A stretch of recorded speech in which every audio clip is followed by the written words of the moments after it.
महाराष्ट्र में दिग्गज नेताओं ने धड़ाधड़ नामांकन किए क्योंकि कल यानी 29 अक्टूबर नामांकन का अंतिम दिन है। लेकिन महायुति की तरफ से 9 और महाविकास आघाड़ी की तरफ से 20 सीटों पर अभी भी उम्मीदवारों के नामों का ऐलान नहीं हुआ।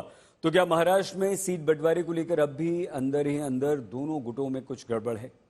आखिर महाराष्ट्र में सीट बंटवारे को लेकर इतना कंफ्यूजन क्यों है?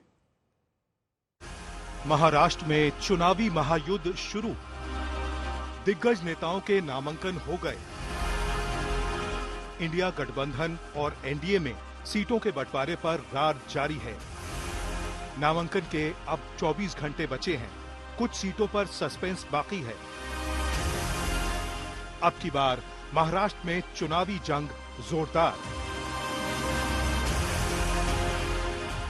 लोकसभा चुनावों में एनडीए को महाराष्ट्र में जोर का झटका जोर से लगा, तो महाराष्ट्र में इंडिया गठबंधन का प्रयोग सफल रहा।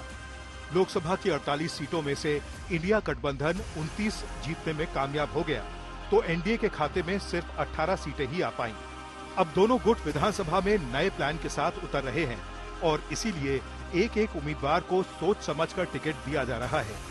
यही वजह है कि नामांकन की अंतिम तारीख यानी 29 अक्टूबर आ गई है और दोनों गुटों में कुछ सीटों पर पेच अब भी फंसा हुआ है। दोनों गुटों के दिग्गज नेताओं ने आज अपना नामांकन भी भर दिया। सीएम एकनाथ शिंदे से लेकर डिप्टी सीएम अजीत पवार ने आज नामांकन किया, तो नवाब मलिक की बेटी से लेकर राज ठाकरे के बेटे अमित ठाकरे ने भी आज पर्चा भरा। शरद पवार के पोते और नारायण राणे के बेटे तक ने आज नामांकन दाखिल किया, तो महाराष्ट्र कांग्रेस के दिग्गज नेता विजय वेडेट्टीवार ने भी आज अपना पर्चा भरा। महाराष्ट्र के सीएम एकनाथ शिंदे जब नामांकन करने पहुंचे तो पूरा शक्ति प्रदर्शन के साथ। इस वक्त हम थाने में मौजूद हैं और महाराष्ट्र के मुख्यमंत्री एकनाथ शिंदे की जो नॉमिनेशन यात्रा है वो शुरू हो चुकी है। मेरे ठीक पीछे आप जो रथ देख रहे हैं, इस रथ पे महाराष्ट्र के मुख्यमंत्री एकनाथ शिंदे सवार है। सबसे इंटरेस्टिंग बात की ये जो लड़ाई है वो केदार दिघे के साथ है। यूबीटी सेना से केदार दिघे को टिकट दी गई है। सीएम शिंदे एक तरफ कोपरी पचपा खड़ी विधानसभा सीट से मैदान में हैं, तो दूसरी ओर डिप्टी सीएम अजीत पवार का मुकाबला बारामती में अपने ही भतीजे युगेंद्र पवार से हो रहा है, जिसका नामांकन दाखिल करने खुद शरद पवार पहुंचे थे।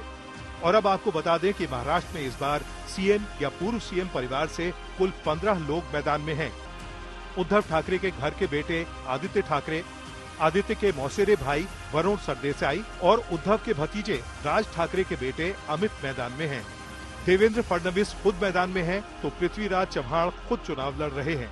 शंकर राव चव्हाण की पौत्री और अशोक चव्हाण की बेटी श्री जया चुनाव लड़ रही हैं। विलासराव देशमुख के 2 बेटे अमित और धीरज चुनावी मैदान में हैं। नारायण राणे के 2 बेटे नीतीश और नीलेश। शरद पवार के घर से 3 लोग, भतीजे अजीत पवार खुद हैं, तो पौत्र रोहित और युगेंद्र पवार भी हैं।